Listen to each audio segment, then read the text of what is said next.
Good morning, everybody. Are you up?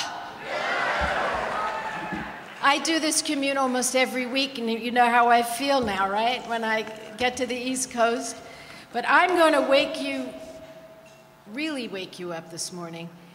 So pay attention, because you're part of my speech, and then when I finish my speech, I'm going to introduce one more time our wonderful guest that we have with us today. So thank you for your warm welcome and all the support you've shown me throughout the years. Yeah, whenever I see you, I want to thank you again, because without you, I wouldn't have gotten to the Senate the first time. I wouldn't have gotten to the Senate the second time, the third time, and the fourth time. Remember, that last one was a tough one, and we did it. So thank you so very much for that.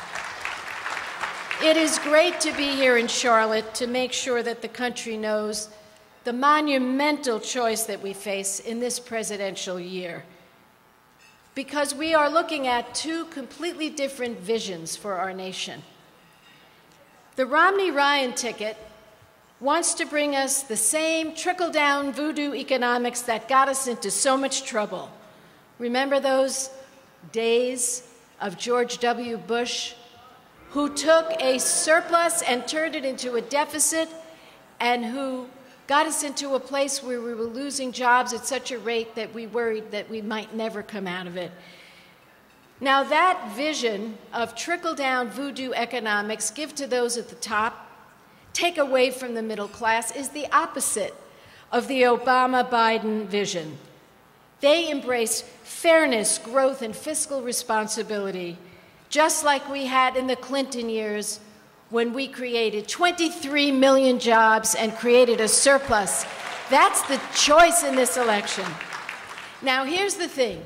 The Republicans think they've put out a gotcha question. Are you better off today than you were in 2008? And I have a very simple answer: yes.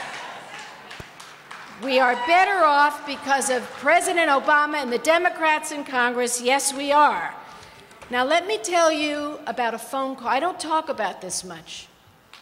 It was the most frightening phone call I've ever had with Hank Paulson and several senators in 2008. You remember, he was Bush's Treasury Secretary. He told us things were so bad that he didn't know that our American economic system would survive. So are we better off than we were in 2008? Yes, we are. Yes, we are. We all remember the end of 2008, when our country was bleeding jobs at 700,000 a month. Now we've added hundreds of thousands of jobs a month under President Obama. Do we want to create more jobs? Yes, we do, but are we better off than we were under President Bush? Yes, we are. We remember when the United States was on the brink of becoming the only major industrialized nation without an auto industry. Because of the leadership of our president, our auto industry was saved. So are we better off than we were in 2008? Yes, we are. Thank you, Sam Farr. That was so good. We got to wake up, everybody. We got a big election. Wake up. Now listen. Listen, you people, my people who believe in green technology. In 2008, the United States had the worst record on fuel economy of any other major economy in the world, hurting consumers and the environment. President Obama changed all this. Are we better off than we were in 2008? Yes, we are.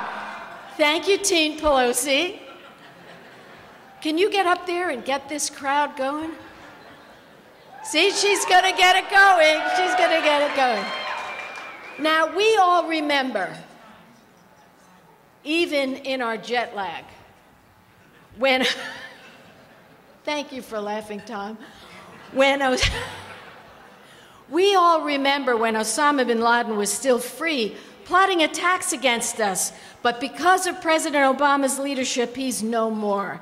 And back in 2008, the war in Iraq was still raging. President Obama ended it. Are we better off than we were in 2008? Yes, we are. Hey, you're finally waking up. Now, I remember, and I know you do, when millions of seniors were struggling to afford prescription drugs because of the donut hole in the prescription drug program. We filled it. And while Republicans want to voucherize Medicare, President Obama and the Democrats extended the life of Medicare for 8 years, and we expanded benefits. Are we better off than we were in 2008? Yes, we are. We now have a Consumer Financial Protection Agency to stand up to Wall Street excesses. Are we better off than we were in 2008? Yes, we are. And remember when those serving in the military had to hide who they truly were? President Obama repealed Don't Ask, Don't Tell. Are we better off than we were in 2008? Yes, we are. Now, I remember, and you remember, when the Supreme Court said there was a time limit on the ability of women to get compensation for years of pay discrimination. Because of President Obama and the Democrats in Congress, the Lilly Ledbetter Act is now the law of the land. Are we better off women than we were in 2008? Yes, we are. 4 years ago, millions of women did not have access to free birth control through their insurance plan. Now we do. Are we better off than we were in 2008? Yes, we are. And that leads to my transition to bring up our special guest. The Republicans in Congress have launched an all-out war on women. And let me tell you straight from my heart to your heart, if the Romney-Ryan ticket prevails, that war on women will prevail. How do I know this? Remember how everyone in this country was appalled when Missouri Republican Senate candidate Todd Akin said there's such a thing as legitimate rape. Thank you. There was a huge outcry for him to step down. And the press asked me, do you think he'll step down? And I said no, because he looks around and he sees that Paul Ryan, his best partner in criminalizing a woman's right to choose, has been elevated to be Romney's running mate. So why should he, Todd Akin, take the fall when he and Paul Ryan have the exact same policy on women's rights? That's right. So that's why Todd Akin stayed in the race, because his partner in all of this is Paul Ryan, and he's not going to take the fall. Now, what's the agenda of the Republican ticket for Planned Parenthood? To quote Romney, he's going to get rid of that. Get rid of Planned Parenthood and take away health care from millions and millions of Americans. What do they say about Roe versus Wade? I remember seeing Mitt Romney say, oh, if the Congress passes that, I'd be delighted to sign that. Maybe he doesn't remember those days of back alley abortions, but a lot of us in this room remember them, and we're not going to go back, are we? Never, never. Equal pay for equal work, Ryan was against it, and Romney won't say where he stands. The Violence Against Women Act, Ryan and the Republicans in the House didn't include in protections Native American women, they didn't include college students, they didn't include immigrants and members of the LGBT community who are victims of violence. They left out 30 million people out of the protections of the Violence Against Women Act. So this is a critical moment for all the women in this country and all the men who love us and support us. We have a president who stood with women 100% of the time, and he must be reelected.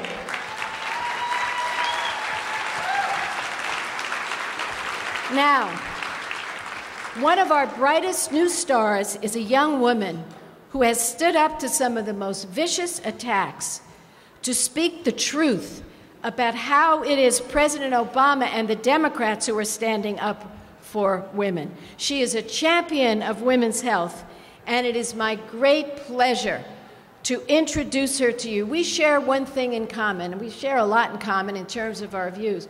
We've both been viciously attacked by Rush Limbaugh, and we wear it as a badge of honor. Will you give a warm California welcome to Sandra Fluke? Thank you, California. I love you.